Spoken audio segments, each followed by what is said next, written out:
The Stellar Legion by Leigh Brackett, originally published in Planet Stories, Winter, 1940. Narrated by Tom Trussell.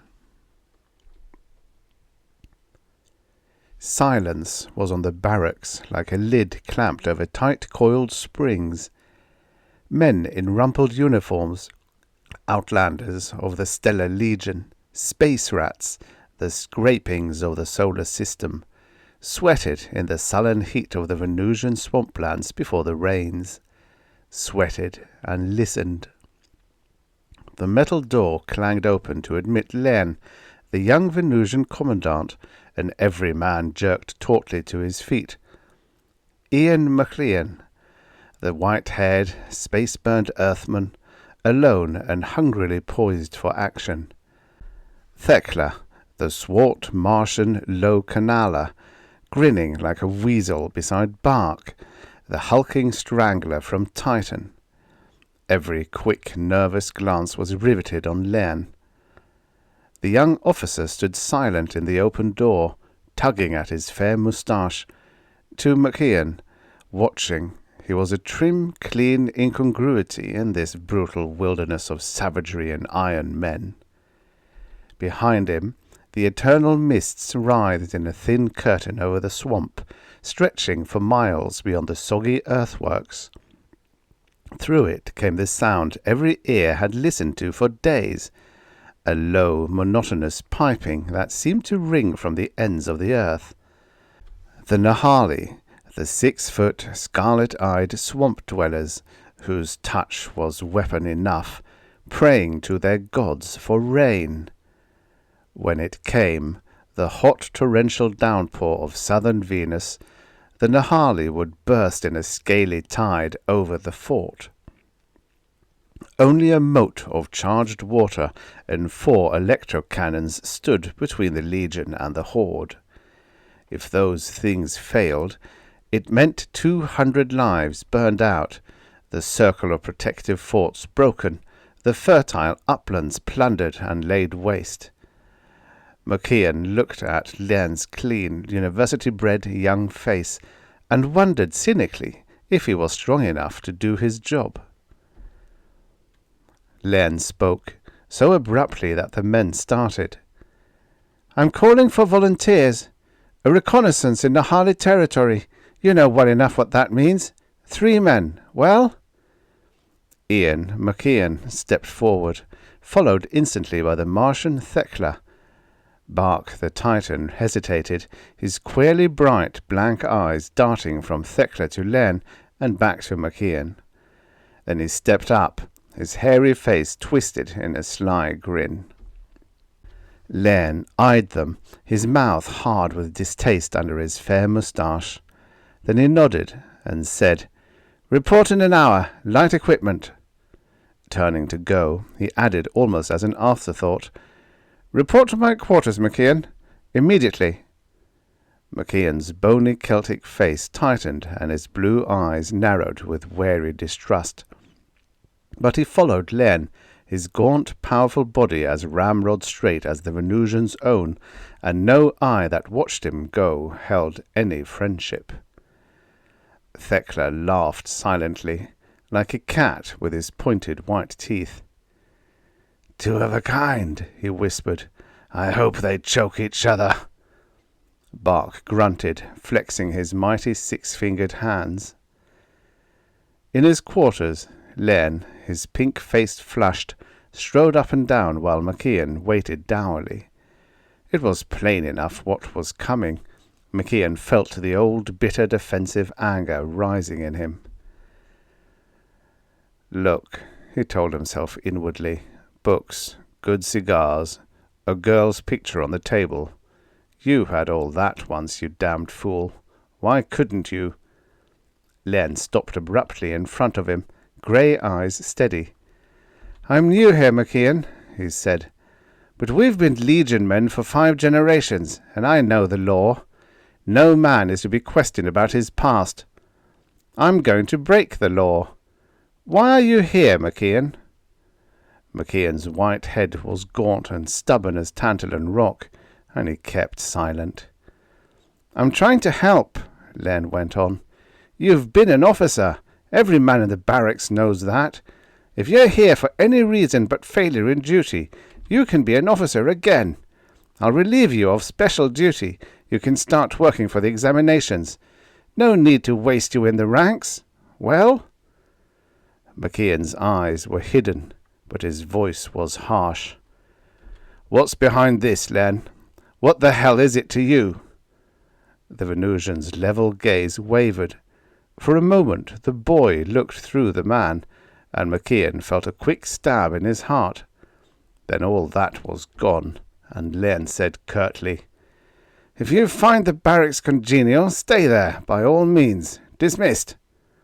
McKeon glared at him half-blindly for a moment, his fine long hands clenching and unclenching at his sides.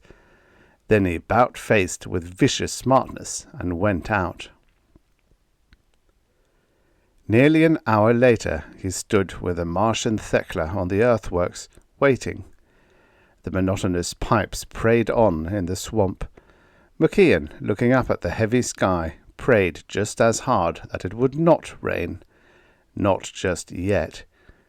Because if it rained before the patrol left, the patrol would not leave. Then Harley would be on the march with the very first drop.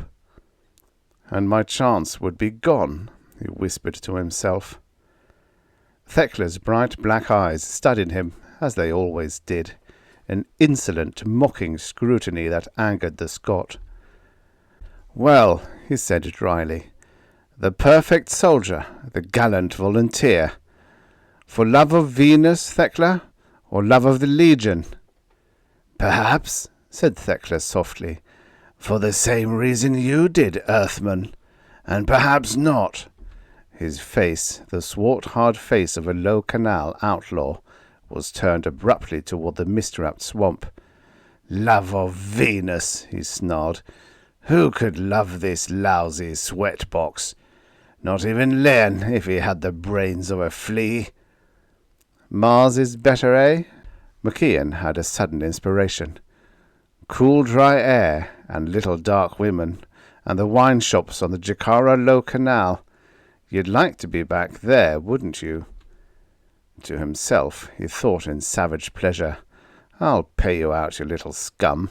You've tortured me with what I've lost, until I'd have killed you if it hadn't been against my plan. All right, see if you can take it." The slow dusk was falling. Thekla's dark face was a blur, but McKeon knew he had got home. "The fountains in the palace gardens, Thekla, the sun bursting up over red deserts, the singing girls and the thill in Madame Khan's. Remember the thill, Thekla, ice cold and greenish, bubbling in blue glasses." He knew why Thekla snarled and sprang at him, and it wasn't Thekla he threw down on the soft earth so much as a tall youngster with a fair moustache, who had goaded with good intent. Funny, thought McKeon, that well-intentioned goads hurt worse than the other kind. A vast paw closed on his shoulder, hauling him back.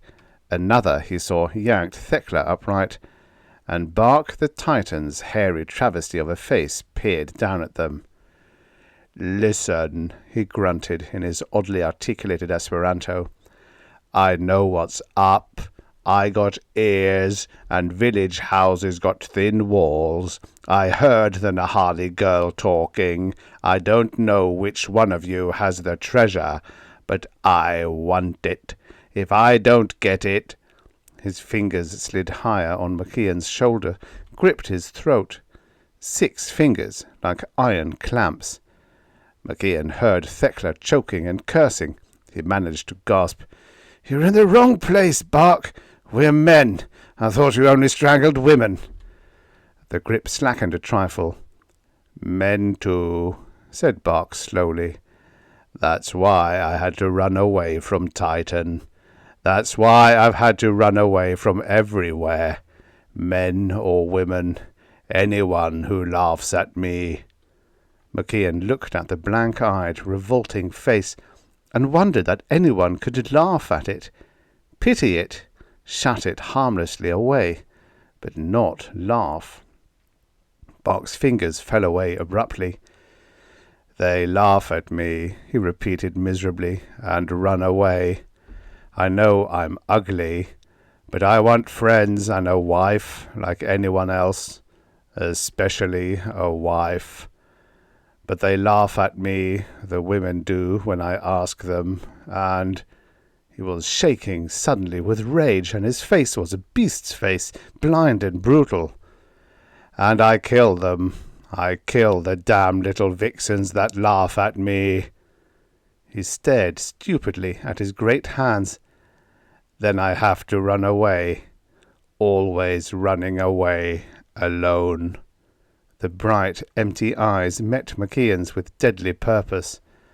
"That's why I want the money. If I have money, they'll like me. Women always like men who have money. If I kill one of you, I'll have to run away again. But if I have someone to go with me, I won't mind." Thekla showed his pointed teeth. "Try strangling a Nahali girl, Bach. Then we'll be rid of you." Bach grunted. "I'm not a fool. I know what the Nahali do to you. But I want that money the girl told about, and I'll get it. I'd get it now, only Len will come." He stood over them, grinning. McKeon drew back, between pity and disgust.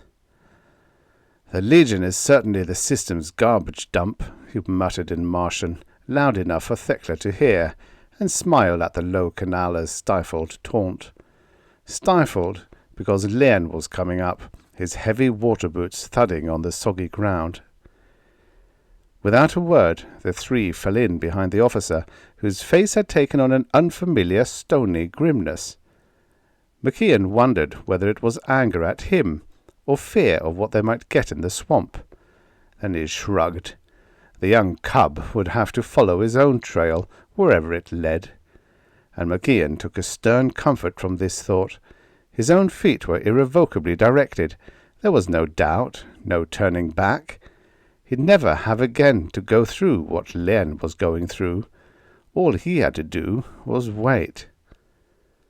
The plank bridge groaned under them, almost touching the water in the moat. Most ingenious, that moat. The Nahali could swim it in their sleep, normally, but when the conductor rods along the bottom were turned on, they literally burned out their circuits from an overload.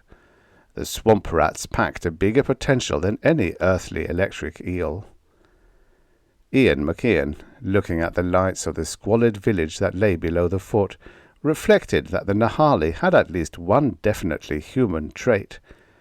The banging of a three-tiered Venusian piano echoed on the heavy air, along with shouts and laughter that indicated a free flow of swamp juice. This link in the chain of stations surrounding the swamplands was fully garrisons only during the rains, and the less warlike Nahali were busy harvesting what they could from the soldiers and the rabble that came after them. Queer creatures, the swamp rats, with their ruby eyes and iridescent scales. Nature, in adapting them to their wet, humid environment, had left them somewhere between warm-blooded mammals and cold-blooded reptiles, anthropoid in shape, man-sized, capricious. The most remarkable thing about them was their breathing apparatus, each epithelial cell forming a tiny electrolysis plant to extract oxygen from water. Since they lived equally on land and in water, and since the swamp air was almost a mist, it suited them admirably. That was why they had to wait for the rains to go raiding in the fertile uplands, and that was why hundreds of interworld legionnaires had to swelter on the strip of soggy ground between swamp and plateau to stop them. McKeon was last in line. Just as his foot left the planks, 4 heads jerked up as one, facing to the darkening sky. Rain. Big drops, splattering slowly down, making a sibilant whisper across the swamp. The pipes broke off, leaving the ears a little deafened with the lack of them after so long. And McKeon, looking at Len, swore furiously in his heart. The three men paused, expecting an order to turn back, but Leigh waved them on. "But it's raining," protested Buck. "We'll get caught in the attack." The officer's strangely hard face was turned toward them. "No," he said with an odd finality. "They won't attack. Not yet."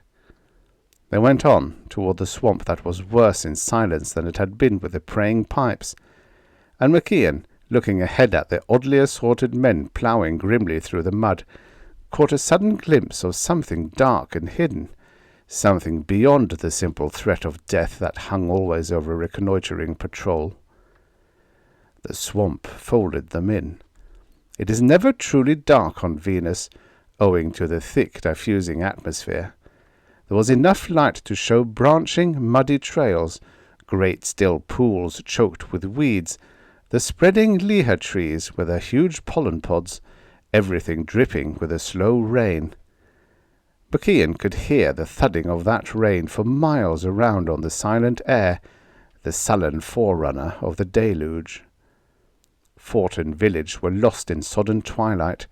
Leigh's boots squelched onward through the mud of a trail that rose gradually to a ridge of higher ground. When he reached the top, Leigh turned abruptly, his electro-gun seeming to materialize in his hand, and MacIan was startled by the bleak look of his pink young face. "Stop right there," said Leigh quietly. "Keep your hands up, and don't speak until I'm finished." He waited a second, with the rain drumming on his waterproof coverall, dripping from the ends of his fair moustache. The others were obedient. Bark, a great grinning hulk between the two slighter men. Leigh went on calmly.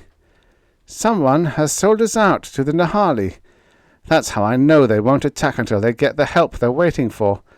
I had to find out, if possible, what preparations they have made for destroying our electrical supply, which is our only vulnerable point. But I had a double purpose in calling this party. Can you guess what it is?" MacIan could. Leigh continued. "The traitor had his price. Escape from the Legion, from Venus, through the stomp to Lahira, where he can ship out on a tramp. His one problem was to get away from the fort without being seen, since all leaves have been temporarily cancelled." Leigh's mist-grey eyes were icy. "I gave him that chance." Bach laughed, an empty, jarring road. "See, that's what the Nahali girl said. She said, he can get what he needs now. He'll get away before the rains, probably with a patrol. Then our people can attack. I know what he needed. Money, and I want it." "Shut up!" Leigh's electro-gun gestured peremptorily. "I want the truth of this. Which one of you is the traitor?" Thekla's pointed white teeth gleamed. "MacIan loves the Legion, sir. He couldn't be guilty." Leigh's gaze crossed MacIan's briefly, and again the Scot had a fleeting glimpse of something softer beneath the new hardness. It was something that took him back across time to a day when he had been a green subaltern in the Terran Guards, and a hard-bitten, battle-tempered senior officer had filled the horizon for him. It was the something that had made Leigh offer him a chance, when his trap was set and sprung. It was the something that was going to make Leigh harder on him now than on either Bark or Thekla. It was hero worship. MacIan groaned inwardly. "Look here," he said. "We're in Nahali country. There may be trouble at any moment. Do you think this is the time for detective work? You may have caught the wrong men anyway. Better do your job of reconnoitering and worry about the identity of the traitor back in the fort." "You're not an officer now, MacIan," snapped Leigh. "Speak up, and I want the truth. You, Thekla." Thekla's black eyes were bitter. "I'd as well be here as anywhere, since I can't be on Mars. How could I go back, with a hanging charge against me?" "MacIan?" Leigh's grey gaze was levelled stiffly past his head, and MacIan was quivering suddenly with rage. Rage against the life that had brought him where he was, against Len, who was the symbol of all he had thrown away. "Think what you like," he whispered, "and be damned." Bark's movement came so swiftly that it caught everyone unprepared. Handling the Martian like a child's beanbag, he picked him up and hurled him against Len. The electro gun spat a harmless bolt into empty air as the two fell struggling in the mud. McKeon sprang forward, but Bark's great fingers closed on his neck. With his free hand, the Titan dragged Thekla upright. He held them both helpless while he kicked the sprawling Len in the temple. In the split second before unconsciousness took him, Len's eyes met McKeon's, and they were terrible eyes. McKeon groaned, "You young fool!" Then Len was down, and Bark's fingers were throttling him. "Which one?" snarled the Titan. "Give me the money, and I'll let you go. I'm going to have the money if I have to kill you. Then the girls won't laugh at me. Tell me, which one?" McKeon's blue eyes widened suddenly. With all his strength he fought to croak out one word. "Nahali!" Bark dropped them with a grunt. Swinging his great hands, forgetting his gun completely, he stood at bay. There was a rush of bodies in the rain-blurred dusk, a flash of scarlet eyes and triangular mouths laughing in queer, noseless faces. Then there were scaly, man-like things hurled like battering rams against the legionnaires. McKeon's gun spat blue flame. 2 Nahali fell, electrocuted, but there were too many of them. His helmet was torn off, so that his drenched white hair blinded him. Rubber-shod fists and feet lashed against reptilian flesh. Somewhere, just out of sight, Thekla was cursing breathlessly in Low Canal argot, and Len, still dazed, was crawling gamely to his feet. His helmet had protected him from the full force of Bark's kick. The hulking Titan loomed in the midst of a swarm of red-eyed swamp rats, and McKeon saw abruptly that he had taken off his clumsy gloves when he had made ready to strangle his mates. The great six-fingered hands stretched hungrily toward a Nahali throat. "Bark!" yelled McKeon. "Don't!" The Titan's heavy laughter drowned him out. The vast paws closed in a joyous grip. On the instant, Bark's great body bent and jerked convulsively. He slumped down, the heart burned out of him by the electricity circuited through his hands. Len's gun spoke. There was a reek of ozone, and a Nahali screamed like a stricken reptile. The Venusian cried out in sudden pain and was silent. McKeon, struggling upright, saw him buried under a pile of scaly bodies. Then a clammy paw touched his own face. He moaned as a numbing shock struck through him and lapsed into semi-consciousness. He had vague memories of being alternately carried and towed through warm lakes and across solid ground. He knew dimly that he was dumped roughly under a liha tree in a clearing where there were thatched huts, and that he was alone. After what seemed a very long time, he sat up, and his surroundings were clear. Even more clear was Thekla's thin dark face peering amusedly down at him. The Martian bared his pointed white teeth and said, "Hello, traitor." McKeon would have risen and struck him, only that he was weak and dizzy, and then he saw that Thekla had a gun. His own holster was empty. McKeon got slowly to his feet, raking the white hair out of his eyes, and he said, "You dirty little rat." Thekla laughed, as a fox might laugh at a baffled hound. "Go ahead and curse me, McKeon. You high and mighty renegade. You were right. I'd rather swing on Mars than live another month in this damned sweatbox. And I can laugh at you, Ian McKeon. I'm going back to the deserts and the wine shops on the Jacarra Low Canal. The Nahali girl didn't mean money.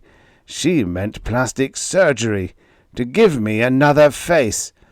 I'm free, and you're going to die right here in the filthy mud." A slow, grim smile touched McKeon's face, but he said nothing. "Oh, I understand," said Thekla mockingly. "You fallen swells on your honour. But you won't die honourably any more than you've lived that way."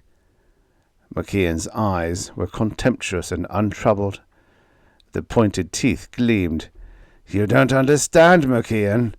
Len isn't going to die. He's going back to face the music after his post is wiped out. I don't know what they'll do to him, but it won't be nice. And remember, MacIan, he thinks you sold him out. He thinks you cost him his post, his men, his career, his honour, you scut. Think that over when the swamp rats go to work on you. They like a little fun now and then. And remember, I'm laughing." MacIan was silent for a long time, hands clenched at his sides, his craggy face carved in dark stone under his dripping white hair. Then he whispered, "Why?" Thekla's eyes met his in sudden intense hate. "Because I want to see your damned proud supercilious noses rubbed in the dirt." MacIan nodded. His face was strange, as though a curtain had been drawn over it. "Where's Len?" Thekla pointed to the nearest hut. "But it won't do you any good. The rats gave him an overdose, accidentally, of course, and he's out for a long time." MacIan went unsteadily toward the hut through rain. Over his shoulder he heard Thekla's voice. "Don't try anything funny, MacIan. I can shoot you down before you're anywhere near an escape, even if you could find your way back without me. The Nahali are gathering now, all over the swamp. Within half an hour they'll march on the fort, and then on to the plateaus. They'll send my escort before they go, but you and Len will have to wait until they come back. You can think of me while you're waiting to die, MacIan. Me, going to Lehiva and freedom." MacIan didn't answer. The rhythm of the rain changed from a slow drumming to a rapid, vicious hiss. He could see it, almost smoking in the broad leaves of the liha trees. The drops cut his body like whips, and he realized for the first time that he was stripped to trousers and shirt. Without his protective rubber coverall, Thekla could electrocute him far quicker even than a Nahali with his service pistol. The hut, which had been very close, was suddenly far off, so far he could hardly see it. The muddy ground swooped and swayed underfoot. MacIan jerked himself savagely erect. Fever. Any fool who prowled the swamp without proper covering was a sure victim. He looked back at Thekla, safe in helmet and coverall, grinning like a weasel under the shelter of a pod-hung tree branch. The hut came back into proper perspective. Aching, trembling suddenly with icy cold, he stooped and entered. Len lay there, dry but stripped like MacIan, his young face slack in unconsciousness. MacIan raised a hand, let it fall limply back. Len was still paralyzed from the shock. It might be hours, even days, before he came out of it. Perhaps never, if he wasn't cared for properly. MacIan must have gone a little mad then, from the fever and the shock to his own brain, and Thekla. He took Len's shirt in both hands and shook him, as though to beat sense back into his brain, and shouted at him in hoarse savagery. "All I wanted was to die. That's what I came to the Legion for, to die like a soldier because I couldn't live like an officer. But it had to be honourably, Len. Otherwise—" He broke off in a fit of shivering, and his blue eyes glared under his white tumbled hair. "You robbed me of that, damn you! You and Thekla. You trapped me. You wouldn't even let me die decently. I was an officer, Len, like you. Do you hear me, young fool? I had to choose between two courses, and I chose the wrong one. I lost my whole command. 2,500 men dead. They might have let me off at the court-martial. It was an honest mistake. But I didn't wait. I resigned. All I wanted was to die like a good soldier. That's why I volunteered. And you tricked me, Len. You and Thekla." He let the limp body fall and crouched there, holding his throbbing head in his hands. He knew he was crying and couldn't stop. His skin burned, and it was cold to the marrow of his bones. Suddenly he looked at Len out of bright, fever-mad eyes. "Very well," he whispered. "I won't die. You can't kill me, you and Thekla, and you go on believing I betrayed you. I'll take you back, you two, and fight it out. I'll keep the Nahali from taking the fort, so you can't say I sold it out. I'll make you believe me." From somewhere far off, he heard Thekla laugh. McKeon huddled there for some time, his brain whirling.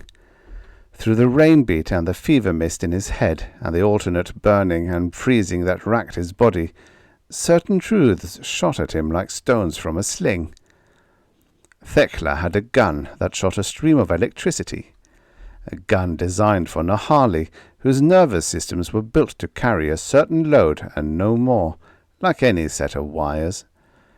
The low-frequency discharge was strong enough to kill a normal man only under ideal conditions, and these conditions were uniquely ideal: wet clothes, wet skin, wet ground, even the air saturated. Then there were metal and rubber. Metal in his belt, in Len's belt, metal mesh because the damp air rotted everything else. Rubber on his feet, on Len's feet. Rubber was insulation, metal was conductor. McKeon realized with part of his mind that he must be mad to do what he planned to do, but he went to work just the same. 10 minutes later he left the hut and crossed the soaking clearing in the downpour. Thekla had left the liha tree for a hut directly opposite Len's. He rose warily in the doorway, gun ready.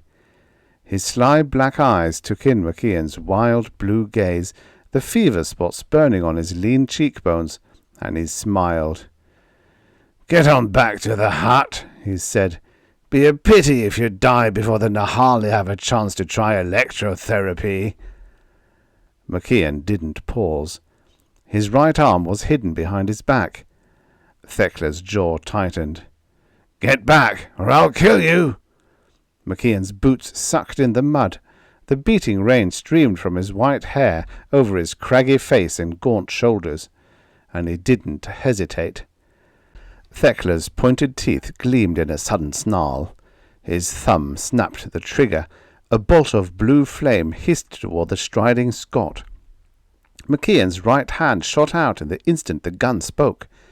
One of Len's rubber boots cased his arm almost to the shoulder, and around the ankle of it a length of metal was made fast, 2 mesh belts linked together.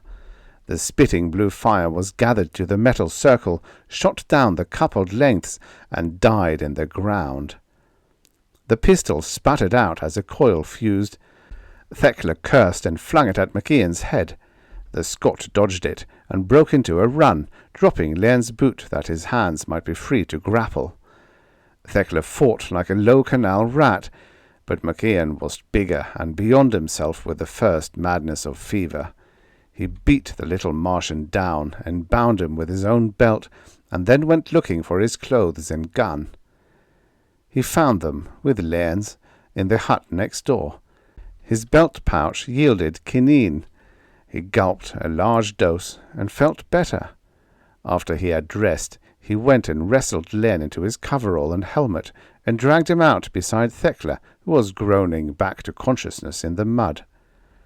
Looking up, McKeon saw 3 Nahali men watching him warily out of scarlet eyes as they slunk toward him. Thekla's escort. And it was a near thing. Twice clammy paws seared his face before he sent them writhing down into the mud, jerking as the overload beat through their nervous systems. Triangular mouths gaped in noseless faces, hand-like paws tore convulsively at scaly breastplates, and McKeon, as he watched them die, said calmly, "There will be hundreds of them storming the fort. My gun won't be enough, but somehow I've got to stop them." No answer now. He shrugged and kicked Thekla erect. "Back to the fort, scut," he ordered, and laughed. The linked belts were fastened now around Thekla's neck, the other end hooked to the muzzle of MacIan's gun, so that the slightest rough pull would discharge it. "What if I stumble?" Thekla snarled, and MacIan answered, "You'd better not." Leigh was big and heavy, but somehow MacIan got him across his shoulders, and they started off. The fringe of the swamp was in sight when MacIan's brain became momentarily lucid. Another dose of quinine drove the mists back, so that the fort, some 50 yards away, assumed its proper focus. MacIan dropped Leigh on his back in the mud and stood looking, his hand ready on his gun. The village swarmed with swamp rats in the slow, watery dawn. They were ranged in a solid mass along the edges of the moat, and the fort's guns were silent. MacIan wondered why, until he saw that the dam that furnished power for the turbine had been broken down. Thekla laughed silently. "My idea, MacIan. The Nahali would never have thought of it themselves. They can't drown, you know. I showed them how to sneak into the reservoir right under the fort's guns and stay under water, loosening the stones around the spillway. The pressure did the rest. Now there's no power for the big guns, nor the conductor rods in the moat." He turned feral black eyes on MacIan. "You've made a fool of yourself. You can't stop those swamp rats from tearing the fort apart. You can't stop me from getting away after they're through. You can't stop Len from thinking what he does. You haven't changed anything by these damned heroics." "Heroics," said MacIan hoarsely, and laughed. "Maybe." With sudden viciousness, he threw the end of the linked belts over a low liha branch so that Thekla had to stand on tiptoe to keep from strangling. Then, staring blindly at the beleaguered fort, he tried to beat sense out of his throbbing head. "There was something," he whispered. "Something I was saying back in the swamp. Something my mind was trying to tell me, only I was delirious. What was it, Thekla?" The Martian was silent, the bloody grin set on his dark face. MacIan took him by the shoulders and shook him. "What was it?" Thekla choked and struggled as the metal halter tightened. "Nothing, you fool. Nothing but Nahali and liha trees." "Liha trees!" MacIan's fever-bright eyes went to the great green pollen pods hung among the broad leaves. He shivered, partly with chill, partly with exultation, and he began like a madman to strip Leigh and Thekla of the rubber coveralls. Leigh's, because it was larger, he tented over 2 low branches. Thekla's he spread on the ground beneath. Then he tore down pod after pod from the liha tree, breaking open the shells under the shelter of the improvised tent, pouring out the green powder on the ground cloth. When he had a 2-foot pile, he stood back and fired a bolt of electricity into the heart of it. Thick, oily black smoke poured up, slowly at first, then faster and faster as the fire took hold. A sluggish breeze was blowing out of the swamp, drawn by the cooler uplands beyond the fort. It took the smoke and sent it rolling toward the packed and struggling mass on the earthworks. Out on the battlefield, Nahali stiffened suddenly, fell, tearing convulsively at their bodies. The beating rain washed the suit down onto them harder and harder, streaked it away, left a dull film over the reptilian skins, the scaly breastplates. More and more of them fell as the smoke rolled thicker, fed by the blackened madman under the liha tree, until only legionnaires were left standing in its path, staring dumbly at the stricken swamp rats. The squirming bodies stilled in death. Hundreds more, out on the edges of the smoke, seeing their comrades die, fled back into the swamp. The earthworks were cleared.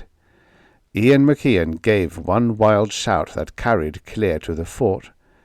Then he collapsed, crouched shivering beside the unconscious Leigh, babbling incoherently. Thekla, strained on tiptoe under the tree branch, had stopped smiling. The fever mists rolled away at last. McKeon woke to see Leigh's pink young face, rather less pink than usual, bending over him. Leigh's hand came out awkwardly. "I'm sorry, McKeon. Thekla told me. I made him. I should have known." His grey eyes were ashamed. McKeon smiled and gripped his hand with what strength the fever had left him. "My own fault, boy. Forget it." Leigh sat down on the bed. "What did you do to the swamp rats?" he demanded eagerly. "They all have a coating as though they'd been dipped in paraffin." McKeon chuckled. "In a way, they were. You know how they breathe. Each skin cell forming a miniature electrolysis plant to extract oxygen from water. Well, it extracts hydrogen too, naturally, and the hydrogen is continually being given off, just as we give off carbon dioxide. Black smoke means soot. Soot means carbon. Carbon plus hydrogen forms various waxy hydrocarbons. Wax is impervious to both water and air, so when the oily soot from the smoke united with the hydrogen exuded from the Nahali's bodies, it sealed away the life-giving water from the skin cells. They literally smothered to death, like an earthly ant doused with powder." Leigh nodded. He was quiet for a long time, his eyes on the sick-bay's well-scrubbed floor. At length he said, "My offer still goes, McKeon. Officers' examinations. One mistake, an honest one, shouldn't rob you of your life. You don't even know that it would have made any difference if your decision had been the other way. Perhaps there was no way out." McKeon's white head nodded on the pillow. "Perhaps I will, Leigh. Something Thekla said set me thinking. He said he'd rather die on Mars than live another month in exile. I'm an exile too, Leigh, in a different way. Yes, I think I'll try it. And if I fail again," he shrugged and smiled, "there are always Nahali." It seemed for a minute after that as though he had gone to sleep. Then he murmured, so low that Leigh had to bend down to hear him, "Thekla will hang after the court-martial. Can you see that they take him back to Mars first?" The end. Subscribe for your daily stories of futures past. You know, many of these stories were written in a time where 50 years ago was in the future.